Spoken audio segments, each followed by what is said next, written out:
Namaste, friends. Have you ever wondered about the invisible energy that fuels your body, mind, and spirit? Today, we're unraveling the profound concept of prana, the life force energy that connects us to the universe. In this video, we'll explore its mysteries from scientific, spiritual, tantric, and yogic perspectives, providing you with a holistic understanding of this vital force. You'll also discover the 5 Vayus, the energy currents that govern your physical and mental well-being, and learn practical ways to bring them into balance. By the end, you'll gain powerful tools to align with your true self and unlock your spiritual evolution, guided by the timeless wisdom of the Himalayan Masters. Let's embark on this transformative journey together. Prana in different perspectives. As human beings, prana is our creative life force power. The more power we have access to, the more we can manifest our creations. This is not the power we see externally, such as money and material things. Prana is the power we hold from within ourselves that values more than what we have in this mundane world. With the right techniques from the traditional wisdom of the sages, prana can bring out our endless creativity, wonder, and intelligence. According to tradition, prana is considered the most direct living expression of the infinite, which is the sacred that permeates all of life. In Tantra, which is closely linked with Hatha Yoga, both cultivate power and auspiciousness. Tantra states that power or prana is necessary to achieve genuine happiness, spiritual fulfillment, and worldly success. The work of Tantra is to burn through the limitations that bind our perception and disallow us from experiencing and seeing the all-encompassing divinity that we are all entitled to. Scientific perspective on prana. Scientific research describes prana as complex, multidimensional energy, a combination of electrical, magnetic, electromagnetic, photonic, and ocular energies. Prana exists in sentient beings as the energy that drives every action, voluntary or involuntary. Prana also exists in the insentient world. It causes motion, growth, and decay. At this level, prana is indeed the basis of all manifested creation. Prana, Vayus, and Samadhi. In relation to that, we can also move or direct prana. We call this Vayu, which is the direct expression of it.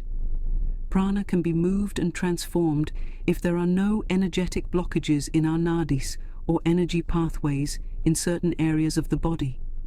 In the yogic tradition, they use asanas to clear these blockages. Once cleared, they move prana through pranayama, which is breathwork and meditation, the pinnacle of their practice to fulfill their daily intention. Pranavayu is a term for yogis and yoginis who can control and cultivate energy by simply bringing their focus and awareness to it. Through this conscious control and cultivation, they can create optimal health and well-being and activate the primordial kundalini energy that leads to a state of enlightenment in Samadhi. Samadhi represents our highest state of perception and clear seeing. In daily practice, we deepen our relationship with prana through yoga and meditation to perceive more of the object's inherent qualities. Samadhi culminates in knowing the highest truth beyond what confines us, beyond our human identities. When we can touch this part of ourselves, we dissolve these identities and are no longer labeled as this or that. We simply exist because we are existence itself. The 5 main Vayus. Going back to our conversation, there are 5 main Vayus to talk about, which are most effective and efficient to practice and know, because they have specific locations, functions, asana poses, and breathing strategies.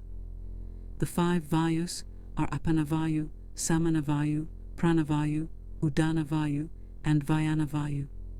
Each of them animates particular mental and physical processes of the body. 1. Apanavayu. The first Vayu is Apanavayu. It is located on the pelvic floor and is also related to our Muladhara chakra, the root chakra. The primary function of the Apanavayu is to eliminate and let go of things that are not serving our highest potential and to become stable and grounded beings. A great example is when someone has excessive thought patterns that run their day, unable to sit down and stay present. This person's energies revolve in the upper parts of the body, mainly in the mind. The Apana Vayus force of energy can bring the energy downwards. This is done with long exhalation counts and forward fold postures like Paschimottanasana and Janu Sirsasana. Second Vayu is Samana Vayu. It is located in the navel center and is also related to the Manipura chakra, also known as the solar plexus chakra. Primarily, Samana Vayu aims to balance the energies to have better assimilation and digestion and bring a grounded and centered being. This is a great Vayu to focus on if we are not feeling centered, unable to take in information and food well, or having difficulty keeping the mind stable. By doing long exhalation counts and twisting postures, energy is brought to the navel center to equalize the pranic forces to be able to move forward in life. The third Vayu is Prana Vayu. This Vayu is located in the upper chakras, often in the head space and heart space of the body. It governs the respiratory system and our blood circulation as well. Prana Vayu aims to bring the energies upwards and inwards, moving to release them from stagnation in the lower parts of the body, where often our mental baggage and wounds are hidden. Suppose there is difficulty in taking in information, an imbalance in immunity, or if going through the day feels uninspiring and weak. In that case, Prana Vayu can be practiced to achieve vitality and energy through long inhalations that open up energy centers with backbend poses like Anjaneyasana or Dhanurasana. The fourth Vayu is Udana Vayu. It is located primarily in the throat or the Vishuddha chakra. If we are ready to express our truths and feel suppressed from speaking up for ourselves, then Udana Vayu can greatly help spark motivation and drive to inspire us to be ourselves once again. Udana Vayu brings the energies from our body in an upward moving direction, which can also satisfy our spiritual hunger from endless thoughts and what-ifs about life. It also drastically helps us breathe equally and deeply to balance the mind and body, along with inversion poses like Viparita Karani or Sirsasana. The fifth and final Vayu is Vyana Vayu. It is located in the auric field, the pranic field that surrounds our body. Vyana Vayu's job is to distribute and circulate the energies within us to expand and grow as human beings with purpose and meaning. Vyana Vayu functions to integrate all the other Vayus. If we are depleted in this Vayu, then all things will be imbalanced and noticeable just by how we breathe. We can practice sun salutations to expand and lengthen the breath generally.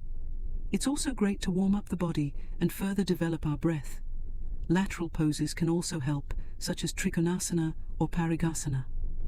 Vyana Vayu also protects us from negative energy through the protective bubble we can integrate into our daily practice.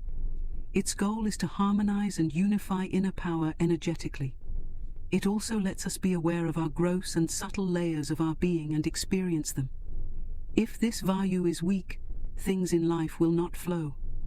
Shaping prana every day. So, all these 5 Vayus are here to support us in our daily practice of turning into ourselves.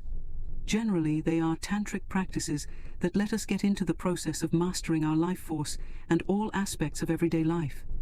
With that, from knowing all of this information, we can ask ourselves the following questions.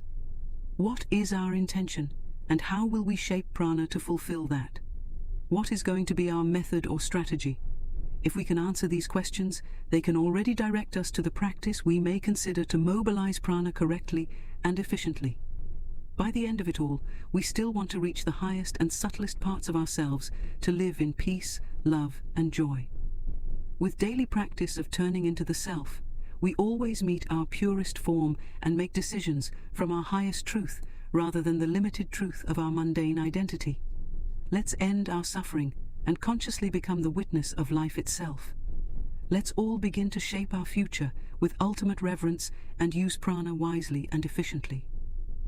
The more skilled we are in shaping our prana, the more complete our reach will be as yogis, teachers, healers, parents, siblings, professionals and ordinary living beings in this world.